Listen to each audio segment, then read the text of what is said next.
अगर तुम्हें लगता है कि तुम्हारी जिंदगी स्टैग्नेंट है, बोरिंग है या तुम ग्रोथ फील नहीं कर रहे, तो हो सकता है तुम गलत हॉबीज में वक्त जाया कर रहे हो। आज की वीडियो में हम बात करेंगे 9 हॉबीज की जो तुम्हारी लाइफ को कम्प्लीटली लेवल अप कर सकती हैं, मेंटली, फिजिकली, इमोशनली और financially. Number 1, martial arts, discipline और सेल्फ कंट्रोल का किंग। मार्शल आर्ट सिर्फ फाइट सीखने के लिए नहीं बल्कि डिसिप्लिन और पेशेंस बिल्ड करने के लिए भी होता है। ये हॉबी तुम्हें नॉट जस्ट फिजिकली स्ट्रांग बनाती है बल्कि मेंटली शार्प भी करती है। एलन मस्क ने चाइल्डहुड में कराटे और टाइक्वांडो सीखे जो उनको फोकस्ड और रिजिलियंट बनाता गया। नंबर 2, रीडिंग, सक्सेस का शॉर्टकट। जो लोग हर दिन पढ़ते हैं उनका माइंडसेट, उनका थिंकिंग लेवल और उनका डिसीजन मेकिंग सब कुछ अलग होता है। वॉरेन बफेट रोजाना 6 घंटे पढ़ते हैं। उनका कहना है कि the more you learn the more you earn. Reading तुम्हें दुनिया के बेस्ट माइंड्स का दिमाग फ्री में दे देती है। नंबर 3, लैंग्वेज लर्निंग, दुनिया से कनेक्ट होने का तरीका। नई लैंग्वेज सीखने से तुम्हारा ब्रेन ग्रो करता है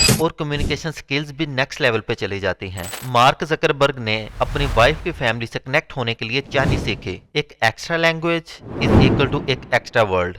स्विमिंग, बॉडी को स्ट्रेस से निकालने का सोल्यूशन। स्विमिंग तुम्हारी बॉडी और ब्रेन दोनों को रिफ्रेश करती है।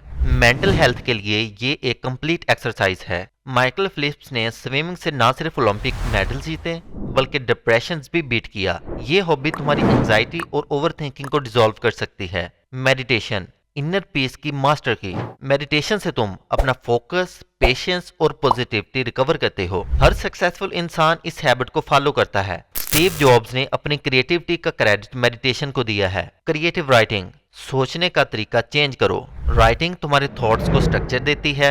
ये हॉबी तुम्हारी कॉन्फिडेंस और एक्सप्रेशन दोनों इंप्रूव करती है। जेके रोलिंग ने हैरी पॉटर लिखने से पहले स्ट्रगल और डिप्रेशन का सामना किया था। लिखो ताकि तुम अपनी स्टोरी दुनिया को सुना सको। हाइकिंग, नेचर से कनेक्ट होने का तरीका। हाइकिंग तुम्हारे ब्रेन को फ्रेश करती है और बॉडी को एक्टिव। ये एडवेंचर और सेल्फ रिफ्लेक्शन दोनों का कंबो है। साइड हसलिंग, पैशन को पैसे में बदलने का तरीका। एक छोटी सी साइड हसल तुम्हारी जिंदगी को चेंज कर सकती है। लर्निंग प्लस अर्निंग का कंबो। जेफ बेजोस ने अमेज़न को एक साइड हसल के तौर पे शुरू किया था। Side hustle is equal to financial freedom का पहला स्टेप। रनिंग, फोकस और स्टेमिना दोनों के लिए परफेक्ट। रनिंग से तुम्हारे अंदर डिसिप्लिन, मोटिवेशन और एनर्जी लेवल नेक्स्ट लेवल पे चला जाता है। ओपरा विनफ्रे ने मैराथन रन किया अपनी मेंटल स्ट्रेंथ के लिए। रोज थोड़ा भाग लो ताकि तुम जिंदगी के गोल्स के पीछे भाग सको। जिंदगी सिर्फ काम करने के लिए नहीं, ग्रो करने के लिए होती है। इन हॉबीज को अडॉप्ट करो एक एक करके और देखो कैसे तुम्हारी लाइफ लेवल अप होती है। अगर ये वीडियो तुम्हारे काम का लगा हो तो लाइक करो, कमेंट में बताओ कौन सी हॉबी तुम ऑलरेडी कर रहे हो और चैनल को सब्सक्राइब करना मत भूलें।